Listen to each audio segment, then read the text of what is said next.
Hello, my beautiful PhD friends. So today we're going to talk about how to write a literature review.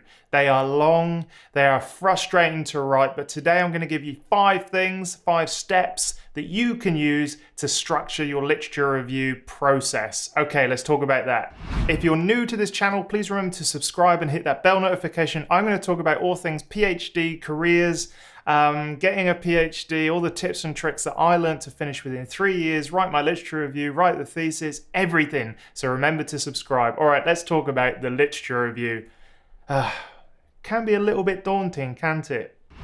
Okay, step 1 of writing a literature review. You need to be absolutely crystal clear on your why. Like, why are you actually doing this research? Because that is the fundamentals that will form your literature review.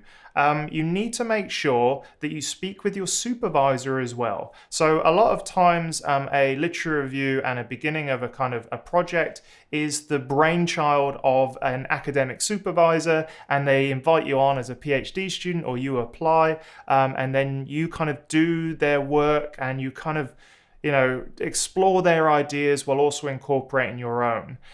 The one thing I would say is that you have to make sure with your supervisor you understand exactly what's going on in their mind. So step 1 here is work out your research question, work out your why. Why are you doing a PhD? Why are you writing a literature review? What are you searching for? Because being absolutely crystal clear on those things will mean that when you come to write and do your literature searches, that you'll just know exactly what doesn't answer the question, what's not relevant, but you really need to get crystal clear with your supervisor on what your research question really is. So for me, I needed to know if I could make a solar cell from an aqueous dispersion of nanoparticles. So like a solar paint or a solar ink. Can I create a solar ink that would make and generate electricity when used as the active layer in solar cells? So that was my physical chemistry and kind of like surface science topics that I needed to combine. And so yes, I needed to make sure that all of my supervisors, all 3 of them, were on board, that they all agreed on where I was heading. And so yes, getting crystal clear on why you're writing this literature review and getting that in just like a statement, like a couple sentences statement, will be so beneficial to you. There's step 1. Okay, step 2 is when I really start to think about the topics that I need to bring together to answer that question. So in my case, it was solar technology, it was renewable energy, it was the mini emulsion process, it was colloid and surface science, and solar cell testing. Like, those are the things really I needed to bring together to answer this research question. Now for you, it may be a little bit different. Maybe you need to look at the kind of large overall headers. We're not talking about subheaders here. So I imagine literature review and then all of the headers underneath that split up the large topics. There's a kind of a nice way to get an idea of what sort of topics you need is look at other dissertations in a similar field. So I went away and I found a lot of stuff from Europe, a lot of theses from Europe, and I kind of looked and went, well, how are they splitting up their literature review, their introduction to their thesis, and maybe I can use that to guide what I do with my thesis. So a lot of the time, research, especially cutting-edge research, happens at the boundaries of subjects, at the interfaces of subjects and topics. And so, you need to explore the appropriate parts of each topic so that you can answer your research question. You don't need to do everything in detail, but that is one way to work out, if my research question was a Venn diagram, which overlapping topics do I sort of sit in between? And then you can kind of use that to guide your top level headers. Another way is schools of thought. So if some people agree one thing and some people think another thing, you can also think about splitting up your literature review in terms of those topics, and also just chronological order. So a great thing for me was to look at the history of solar cells, look at the history of the sorts of cells that I was creating and go, well, they started here. How did they get to the efficiency they're currently at? And how am I going to push that beyond the efficiency that's currently reported in the literature? And so, this, by the way, isn't set in stone yet. but like initially thinking about how am I going to split things up? How am I going to organize my thoughts, really, I guess is the main point. How are my thoughts going to come together in this literature review? And look, this isn't, like I said, set in stone yet, but it's a place for you to start, because the next step is going on and actually taking those large topics and doing your searches. Okay, step 3 is now you've got your topics and your Venn diagrams and all that sort of stuff. You got to start to think, okay, what do I actually need to search for? Google Scholar by far is the best. I just get onto Google Scholar and I type in, the mini emulsion process and look up that. I look at advances in solar technology. I look at advances in aqueous-based solar cells. All of those things is what I did, and I just started grouping those research themes under the headings that I've already think that I'm going to sort of organize my literature review that way. So I just take the heading and I just search the literature for themes, for questions, for outcomes, for results that kind of sit under that large theme. And the thing about this is you are going to generate an absolute bucket load of papers, of theses, of other dissertations that are written, and so you need a way to organize it. And it's at this point that you really need to work out for you what is the best way to organize your literature. I took a two-prong approach. Now, I don't know why, but I cannot focus and read on a computer. So I literally printed out nearly every research paper that I wanted to read.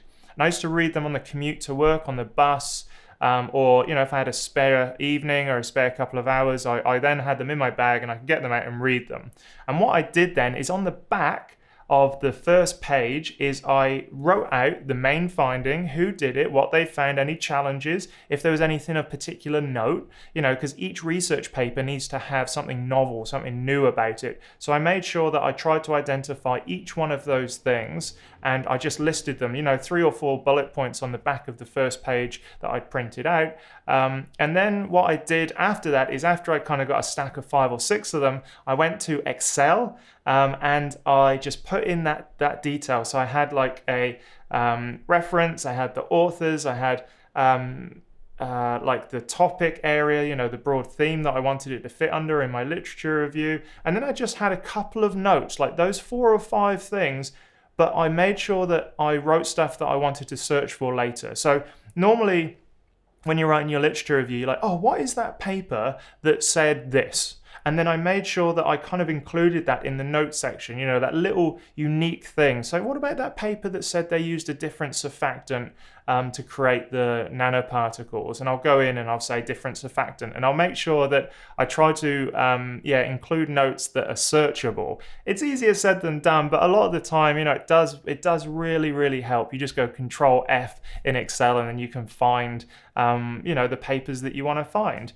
So search for papers under a topic and then print them off if you want to, or if you're fine reading them on the computer, that's fine. But then you have to transform that into a little cliff notes, a little summary in Excel. I kind of try to find, there's no hard and fast rule, right? But I try to find, say, 20 to 30, maybe 50 even papers on each one of those subjects. That will depend on your subject area of how many that you'll actually need. But that's what I did. And quite often then I would, even a year later, I would come across a paper and go, oh, I didn't know about this, and I'll slot it in to my Excel document. But documentation is so very important.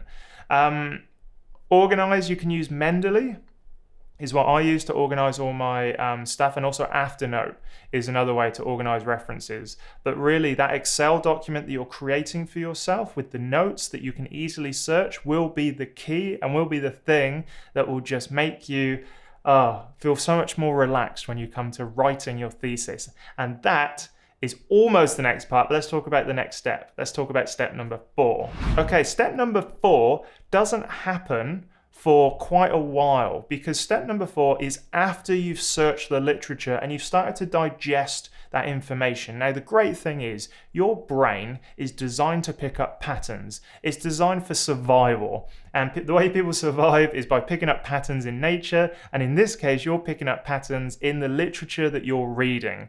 Now, you just kind of let that mull around. Part of the academic process, and this is the kind of first part, is just to start letting your brain make those connections. Start letting your brain, find overlapping topics and areas.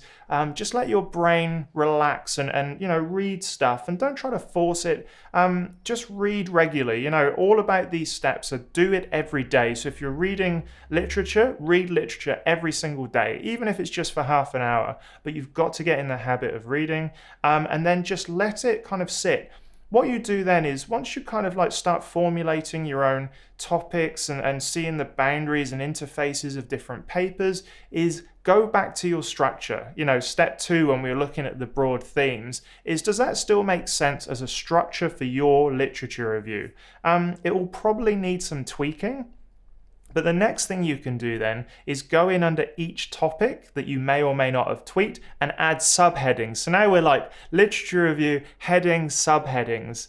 And so the subheadings now are essentially guided by what you've learned by reading the literature, by letting your brain kind of, synthesize the results, find patterns, correlations, disagreements, that sort of stuff is so important. And that's the subheading. That's kind of like a little bit more granular of your literature review. And so that's really step 4, is take a step back, think about it, let your mind make connections, and then put in those subheadings to those topics. That's when you'll be able then to have a structure that you can then just put words under. But until you've got that structure, you're going to be trying to do structure and words at the same time, and potentially you're just going to end up confusing yourself. So make sure that you just spend a bit of time after you've read literature, after you've read 50 to 60, maybe even 200 papers in total. Just make sure that structure that you're about to write on is there, because that will make your kind of writing process so much easier. And now that's the last bit, step 5. Let's talk about writing the words. There's no two ways about it, but writing can be a massive pain in the ass. Writing is just challenging, right? Sitting down, undistracted, for hours at a time to write. Now go check out my other video, which is about how to write your PhD thesis in 2 months, and it's a similar sort of stuff that applies. So design a day that gets you to your result. For me, that was at least 3 hours or so worth of writing every single day, split up into an hour and a half and an hour and an hour. And you just have to write, okay? Your mind, you will have to dip in and out of the literature and your cheat sheet, your Excel cheat sheet every so often. But really, this is about you sharing your knowledge. And so you do that by kind of just formulating these paragraphs in terms of, this is what someone's found, this is how it fits, and this is how it relates to my why. And you kind of just do that for each theme, and you essentially want to give, the literature review really is about giving the person who's reading the literature review an overview of the area that you want to research and why you're doing it.